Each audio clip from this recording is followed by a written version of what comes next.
You're officially ready to invest in brand photography for your business. But how do you make sure that you choose the right photographer? In this video, I'm going to tell you all of the things that you need to consider before hiring a brand photographer. The first thing to understand is that there are so many different kinds of photographers out there. There are newborn photographers, wedding photographers, senior photographers, the list goes on and on. So just because somebody can take photos in one area and specializes in that area does not mean that they are a brand photographer. You want to make sure that you are looking for someone who specializes in brand photography and can give you what you and your business needs. Which brings me to the next obvious one. They need to understand marketing, business, and what an entrepreneur needs. Having the perfect portrait or headshot is great, and yes, you do need that, but there are other things that you need as well. You're gonna need photos that are wide and have space to fit your banners on your website. You're going to need photos that have white or negative space up in one side so that you can add text. You're gonna need all different shapes and sizes for different things in your business. They need to understand your brand and who you're trying to attract and how these photos will help you meet your business goals. So do they have a way that they get to know your brand and business? What does that process look like? Do they have an understanding of your ideal client, and what does that look like? And what are their overall processes for working with them? What are the steps, and how do they get to know you and your brand? I know this next one is going to rub a lot of photographers the wrong way, but you need to be able to alter your images.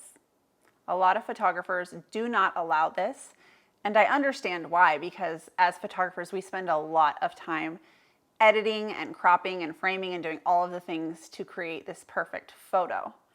But I think as brand photographers, we also need to keep in mind these photos aren't for us. And while they are our art, at the end of the day, they're for your business. You need to be able to add text. You need to be able to crop to fit different things for your needs, whether it's your website or your print materials or your social media or whatever. You need to be able to crop and change the size of those images to fit your needs. And if you're into filters, which I'm not really a huge fan of, but I know a lot of people are for that aesthetic on Instagram, you need to be able to add those because it is your brand. And while we're on the subject of filters, my next recommendation for you is to choose someone with a style that you like. You can also hit the like button. No, but really, you need to look at the person's work. There is a wide variety of photography out there, and 3 really common editing styles are light and airy, natural, and dark and moody. So there's no point if you have a specific look in mind for what you want your brand photography to look like. It doesn't make any sense to hire someone who doesn't shoot and edit in that same style. By choosing someone with a style that you like up front, it saves you a lot of time in trying to find filters to add afterwards, and you're just more likely to get what you want. Next, you need to look at the work they've done for other clients. Sometimes a website just serves as a highlight reel, and other times photographers aren't so great at actually updating their website. Oops, I'm working on it, okay? It's on my list, it's gonna happen. Do a little digging around and figure out who else they've worked with. Look at other clients' social media and websites to see how they're using their brand photos. The easiest way to do this is to go to the tagged photos on Instagram and see who's tagged that photographer. And then from there, you can just kind of go down the rabbit hole of Insta stalking and see where it takes you. I mean, it's not creepy because after all, don't we get brand photos to be more visible and found by more people? We do. While you're on social media and websites, look at the photographer's website and social media. Is it aesthetically pleasing? Does their website look like something you would want your website to look like? Is it professional? And an even more important question is, do they have their own personal brand? A lot of photographers like to hide behind their work because it's easier. But if someone is going to help you build your personal brand, it's my belief that they should also be building their own too. So look into that.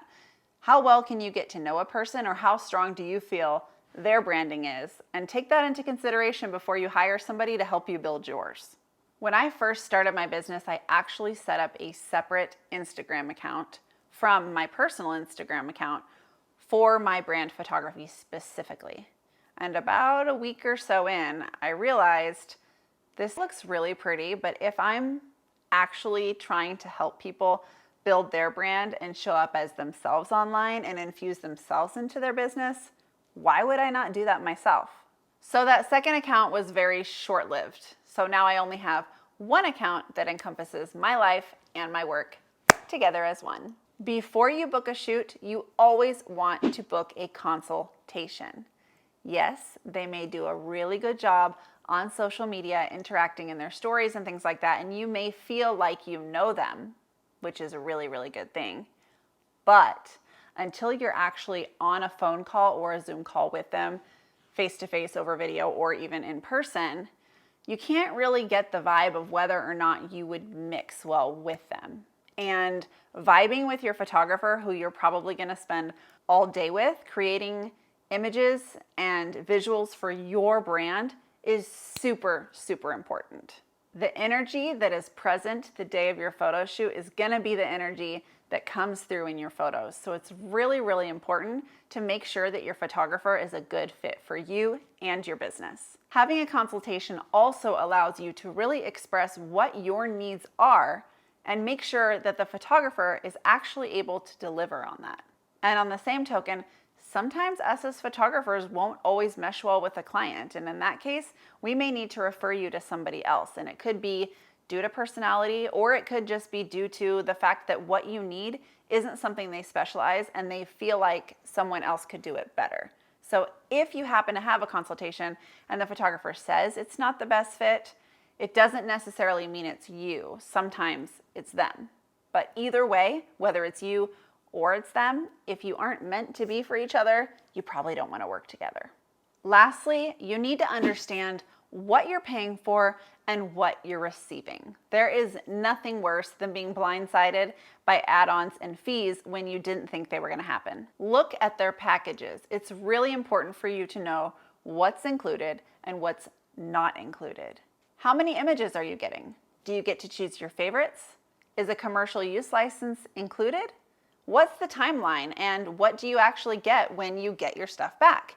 It's really, really important to know these things. To wrap it all up, you really just need to have a clear idea of what you're looking for and do your homework to make sure that the photographer you hire can meet your needs as a person, as a brand, and as a business. Brand photography is a very special thing, and there is not one brand photographer that fits everyone's needs. We all have different things that we specialize in, and I think that's really important in choosing one for your brand. That also means sometimes you can't find the perfect person locally. You may have to fly somewhere to the photographer, or you might have to fly the photographer to you. So that's just another thing to keep in mind. When in doubt, ask questions.